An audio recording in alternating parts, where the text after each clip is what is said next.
అదరగొట్టే కారం రంగు రుచి ఆచి కారం పొడి. ఆర్టిఫిషియల్ ఇంటెలిజెన్స్ రంగంలో ప్రపంచ స్థాయి గుర్తింపు పొందే దిశగా తెలంగాణ ప్రభుత్వం మరో భారీ అడుగు వేయనుంది. స్విట్జర్లాండ్లోని దావోస్లో జరుగుతున్న ప్రపంచ ఆర్థిక వేదిక వార్షిక సదస్సులో భాగంగా ముఖ్యమంత్రి రేవంత్ రెడ్డి నేడు తెలంగాణ ఏఐ ఇన్నోవేషన్ హబ్ను అధికారికంగా ప్రారంభించనున్నారు.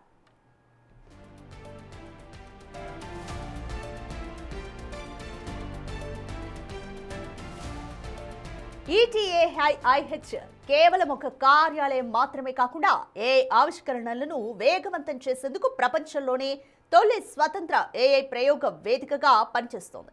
దీని ద్వారా అంతర్జాతీయ టెక్నాలజీ కంపెనీలు, స్టార్టప్లు తమ ఏఐ ప్రయోగాలను తెలంగాణ వేదికగా నిర్వహించే ఛాన్స్ కలుగుతుంది.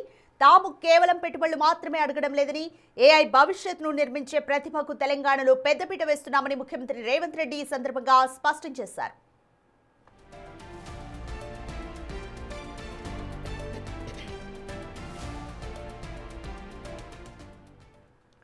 దావోస్ పర్యటనలో Tata group, Infosys, Cisco, DP World, Google, Salesforce ఇటువంటి ప్రపంచ స్థాయి కంపెనీల సీఈఓలతో సీఎం 1-to-1 సమావేశాలు నిర్వహించనున్నారు. రాష్ట్రంలో పెట్టుబడులకు ఉన్న అనుకూలతలను వివరిస్తారు. రాష్ట్ర అభివృద్ధికి కీలకమైన క్యూర్, ప్యూర్, రేర్ విధానాలతో పాటు భారత్ ఫ్యూచర్ సిటీ, మూసీ పునరుజ్జీవం వంటి ప్రతిష్టాత్మక ప్రాజెక్టులను గ్లోబల్ ఇన్వెస్టర్ల ముందు ఉంచనున్నారు.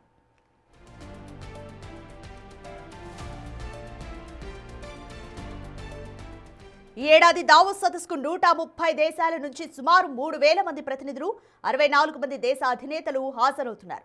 ఇంతటి భారీ వేదికపై తెలంగాణను ఒక గ్లోబల్ ఇన్వెస్ట్మెంట్ హబ్గా మార్చడమే లక్ష్యంగా సీఎం రేవంత్ రెడ్డి తన ప్రసంగాలను సిద్ధం చేసుకున్నారు.